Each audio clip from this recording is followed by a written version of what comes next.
Welcome to the Indie Film Hustle Podcast, episode number 365.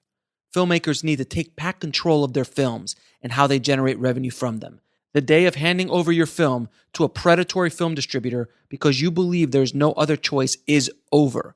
There is another way, and the Filmtrepreneur Method is that way. The revolution will be streamed. Alex Ferrari.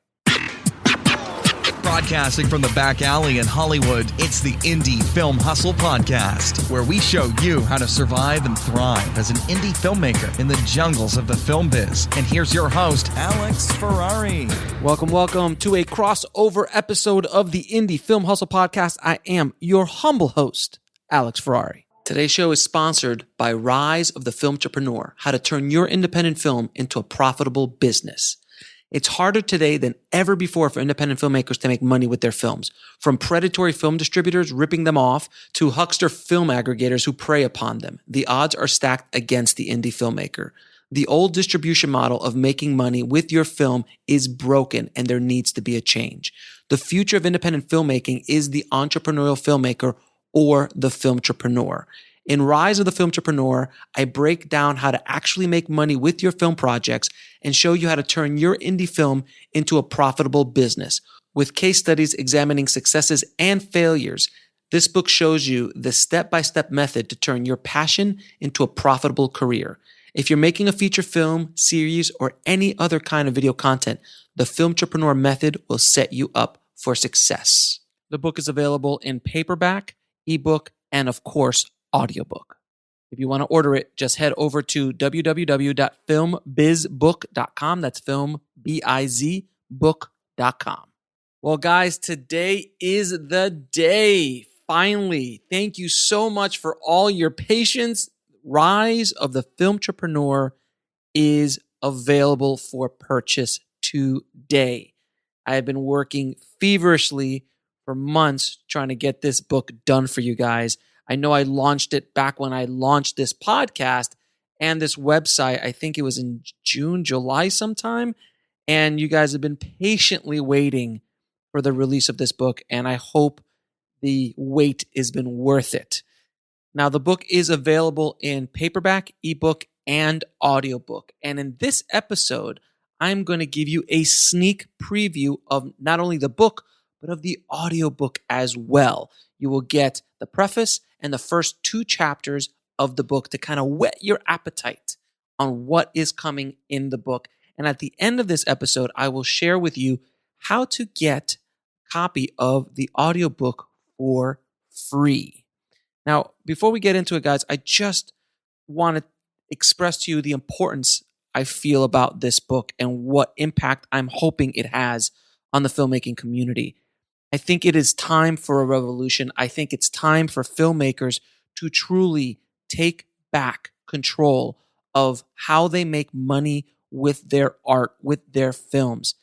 This system that's been in place for so many years that is literally designed to not pay filmmakers, is literally designed to keep all the money for themselves and the creators get a fraction of what they're due. This system needs to crumble and fall. And I truly believe that the Filmtrepreneur Method and that this book will be the catalyst for this revolution. I want filmmakers to take complete control of how they make money with their films so they can build sustainable businesses around their art. And in this book, you will see how to do that. And I want this to be a battle cry for filmmakers around the world. If you really are serious and want to make a living out of filmmaking, a living out of making movies and series and video content, then you need to understand the business or else you will not survive. And especially in the new and upcoming film economy, what is happening to our films, what is happening to the value of our content that is being devalued more and more every day. I did a whole episode on that. I'll put that in the show notes as well. The last episode, I talked about the devaluation of film and the new film economy and how you guys have to survive in it. The world is changing, boys and girls. And if you do not change with it, you will be left behind. And I truly hope that this book helps you on your path to take back control of your creative world and be able to build a business, to build a career around what you love to do. So without any further ado, please enjoy these few chapters of my new book, Rise of the Filmtrepreneur: How to Turn Your Independent Film into a Money-Making Business. Preface: who is this guy? I would be asking the same question. My name is Alex Ferrari, and I have been taking shrapnel in the film business for over 25 years.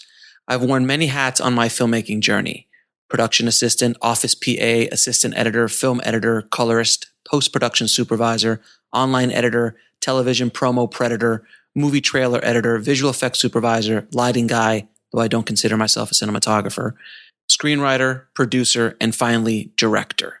There are probably another few dozen jobs I've done while following my filmmaking dream, but directing has always been my passion. I've been lucky enough to work with some of the biggest companies and studios in the world and have directed music videos, commercials, television shows, streaming series, shorts, and feature films. My award-winning films have been screened in close to 600 international film festivals, sold internationally, and licensed to major streaming services like Hulu. My first book, Shooting for the Mob, chronicles my misadventures in Hollywood, almost directing a $20 million feature film for a bipolar ex-gangster. Yes, it's a true story. During that long chapter in my life, I met billion-dollar producers, studio heads, the biggest movie stars on the planet, and I even got to meet Batman. Yes, that Batman. You'll have to read the book to find out how that happened. During my time working in post-production, I had a front row seat to hundreds of film projects. I was able to see how those films were put together, how they failed or succeeded. Working in post-production, I spent thousands of hours in a dark room with producers and directors. I would hear stories of film production dramas and distribution nightmares. It didn't matter if they were seasoned filmmakers or fresh out of film school. They all had torturous stories that they were all too happy to share. I kept seeing my fellow independent filmmakers get eaten alive by the film business, and I finally had enough. In 2015, I launched Indie Film Hustle as a real and raw resource to educate and inspire filmmakers on their filmmaking path. I set out to help filmmakers with some tough love and shared whatever experience information I had gathered on my trek throughout Hollywood. To find out more about Indie Film Hustle, go to www.indiefilmhustle.com. Soon after, I launched the Indie Film Hustle podcast, and within 3 months, it became the #1 filmmaking podcast on Apple Podcasts. The show has since been downloaded millions of times by filmmakers around the world. I have had the pleasure of interviewing hundreds of the biggest and most successful filmmakers, craftsmen, film business gurus, industry giants, million-dollar screenwriters, inspirational leaders, and everyday independent filmmakers on the show. I have always been drawn to the entrepreneurial side of the film business. As you will read in the upcoming chapters, it has been in my blood for as long as I can remember. While officially interviewing guests for my show, unofficially asking questions of filmmakers in my post suite, or working on set, I began to notice patterns of success. What made one film project fly while another would come crashing down in a glowing ball of flame? I saw that success stories would fall into 3 categories. The lottery ticket winners, filmmakers being at the right place at the right time with the right product. Mythical stories like Robert Rodriguez with El Mariachi, Kevin Smith with Clerks, and Oren Peli with Paranormal Activity, just to name a few. This group went down the magical route. The savvy producer, filmmakers who understood the marketplace and built film product based on genre, domestic and international sales, attached star power, and had an understanding of budget and marketing. This group went down the more traditional route. The outsiders, filmmakers who took a holistic approach to creating not only films, but multiple revenue streams based off of those film projects. This group were outsiders making up their own rules as they went along. I was most definitely interested in the third group. They seemed to be more entrepreneurial in nature. I coined the word filmtrepreneur to describe this group of renegades. I studied the patterns, thought processes, failures, and successes of these filmmakers. This is the subject of the book you're about to dive into. I believe that the future of independent film will be the Filmtrepreneur Method. Independent filmmakers need to think differently. They can't play by the rules that the rest of the film industry plays by. I identify with this group so much because I was using the Filmtrepreneur Method at the beginning of my career without even knowing it, but I'm getting ahead of myself. The Filmtrepreneur is scrappy, hardworking, thinks of the business before he jumps into the show, and hustles like there's no tomorrow. Before we get started, let's look at why most independent films fail. Chapter 1. Why most independent films fail. Tell me if you've heard this one before. A filmmaker who we will call Rick scrapes, borrows, and steals money to produce his dream feature film. We'll be right back after a word from our sponsor. And now, back to the show. Rick has never actually made a feature film before, but that doesn't matter. He will just hire the right people to help him realize his opus. Rick puts together a business proposal and starts hunting for money. This process takes over a year.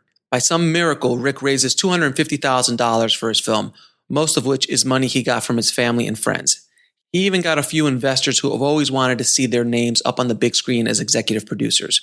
Rick's movie idea has been swirling in his head for years, ever since he was doodling thoughts in his notebook during math class in high school. And now, finally, he will bring his film to life. Rick's film is a period drama that takes place in the 90s. He decides to cast local actors, and since most of the money came from family and friends, he cast them in the film as well. This is one of the prerequisites for him getting the money. Oh, and don't forget one of the investors' girlfriends, who just got bitten by the acting bug, wants to be in the film as well. Let's fast forward a bit and give Rick a best case scenario. He was able to hire good people to work with him and shot a decent film. For the most part, the acting is acceptable, and the cinematographer he hired did a good job lighting and shooting the film.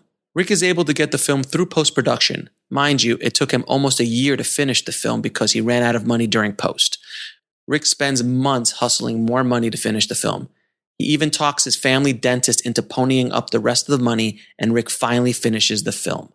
Now, Rick decides to submit his finished product to the Sundance Film Festival. His entire distribution plan is to get accepted to Sundance, win an award, and get a fat check from a producer or film distribution company. Then his directing career can finally take off. He can pay back his family, friends, investors, and the dentist for all the support they gave him. In 2019, the Sundance Film Festival received 12,218 submissions to its film festival. Only 118 were selected. About 98.5% of the films are rejected from the festival. When Rick receives an email telling him that he did not get into the festival, he freaks out. This was his only plan. He had no backup plan. Rick has been working on this film on and off for 2 years. His investors are out of patience and beginning to pressure him to get the film released. Rick does what most filmmakers in his situation do. He starts calling random film distribution companies to see if there's anybody out there that's willing to give him a deal. In the back of his mind, he's telling himself that everything is fine. He'll just get a big distribution company to buy his film, get a check for $300,000, and then he can pay everyone back with some interest.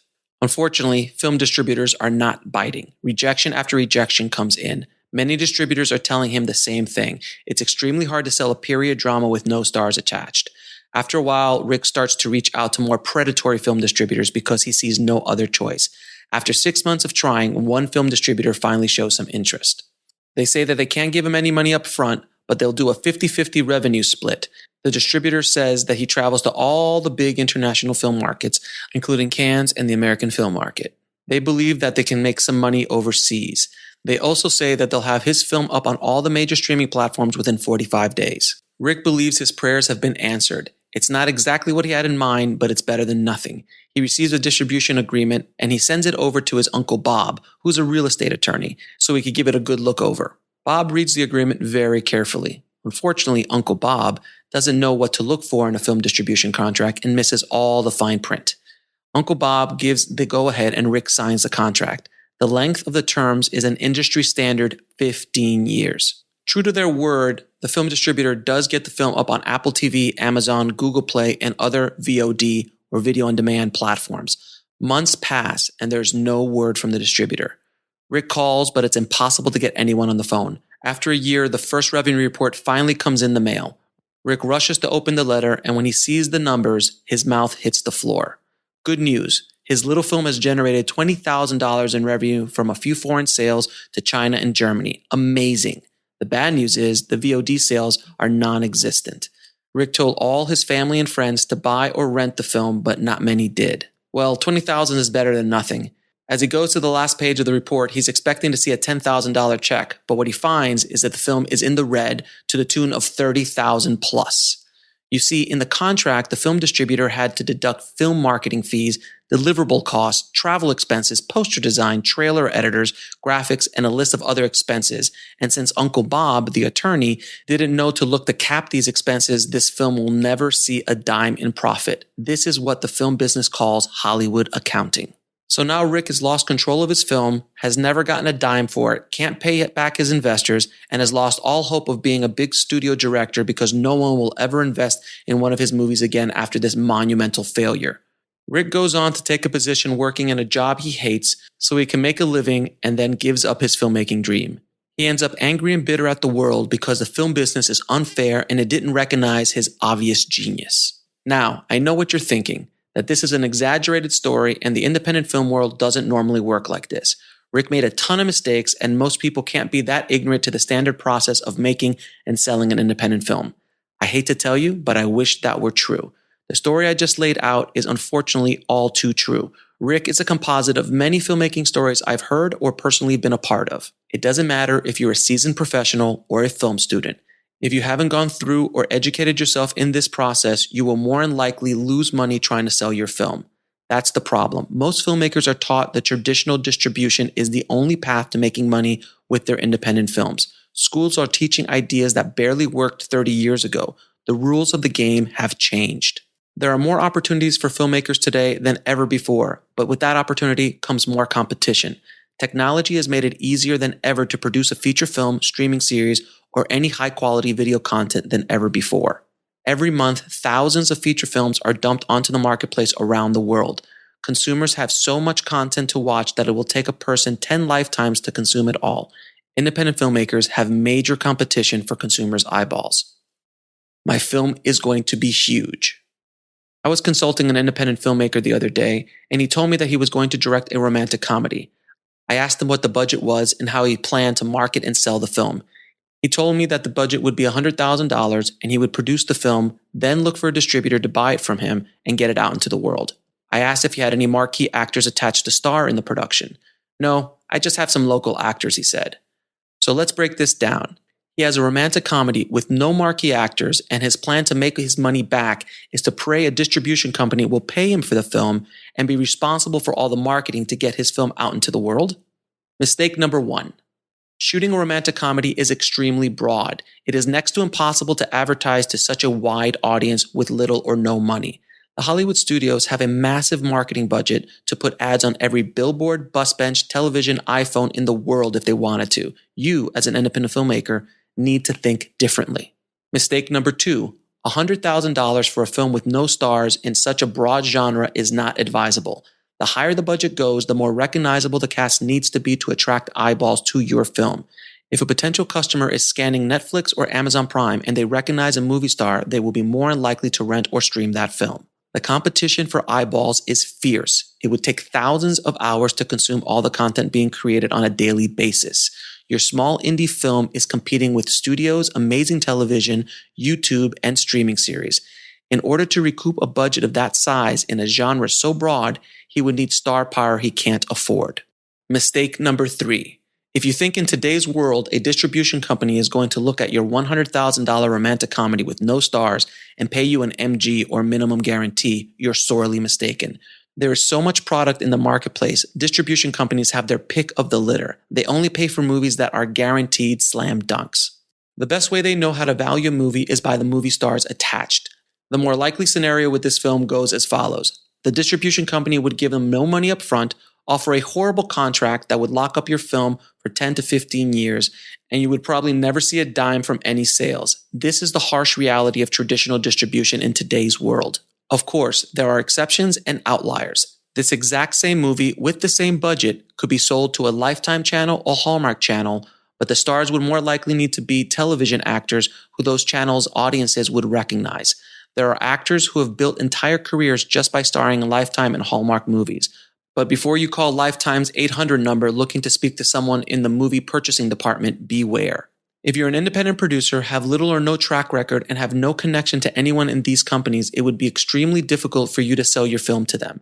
You would have to go through a traditional distribution company that has those relationships and connections. So what chance does an independent filmmaker have in today's oversaturated marketplace? Is there any hope? What is the solution? Let's dive in. Chapter 2. What is a filmtrepreneur? Independent filmmakers can't play the game by the same rules that everybody else is playing by. If David would have fought the giant Goliath on his own terms, David would have never stood a chance. David fought by his own rules. The small boy picked up a rock, put it in his sling, aimed at Goliath's head, and fired. Goliath came crashing down in front of an audience of shocked soldiers from both sides. We'll be right back after a word from our sponsor. And now, back to the show.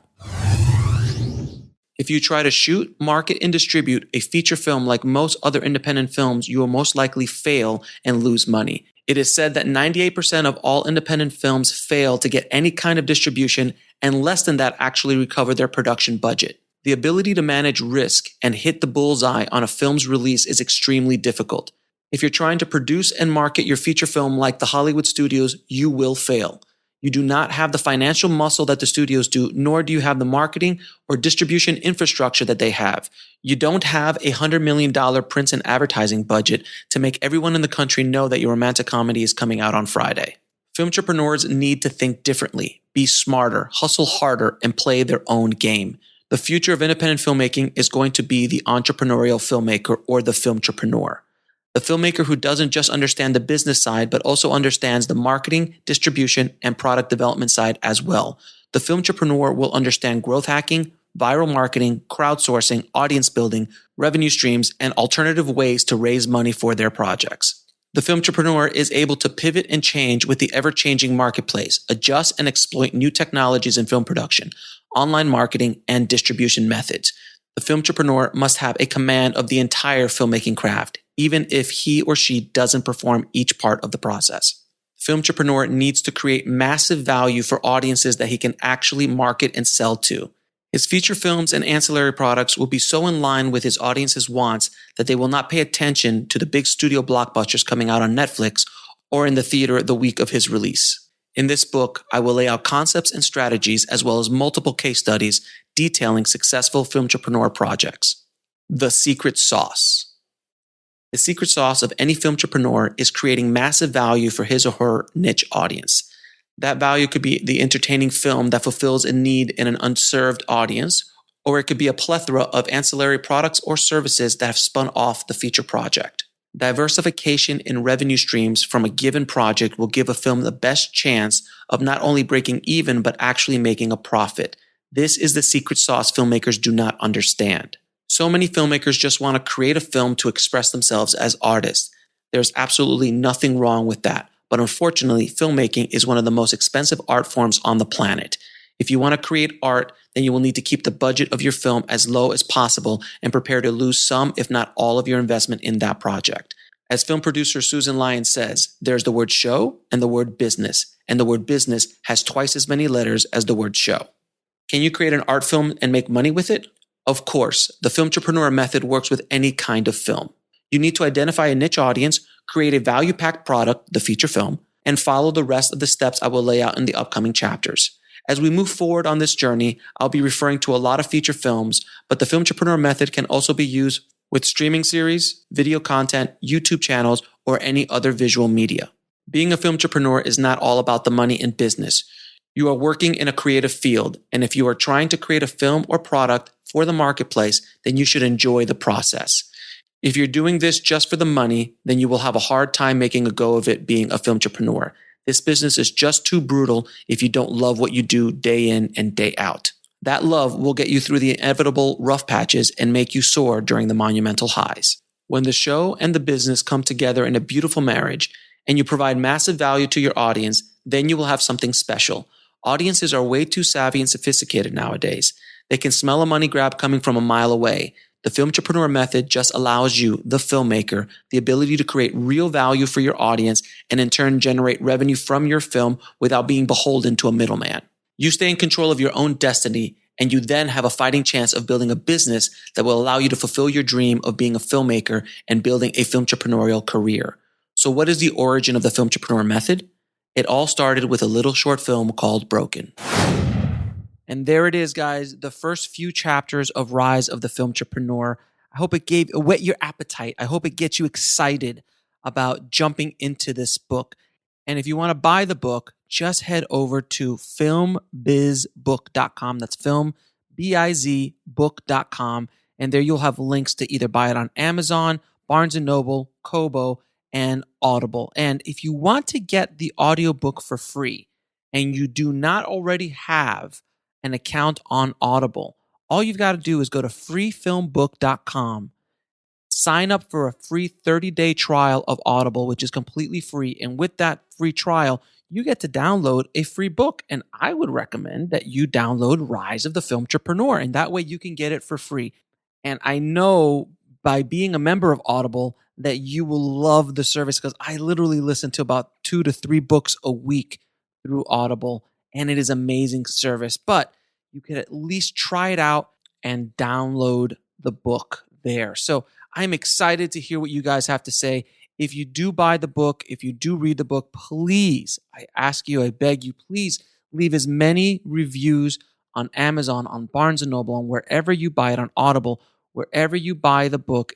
Please leave a good, hopefully good review, but leave a review of the book on those platforms. It helps out so much. The more reviews I can get, the book will be placed higher and higher in the algorithm of Amazon, of Barnes & Noble, of Kobo, of Audible, all these places.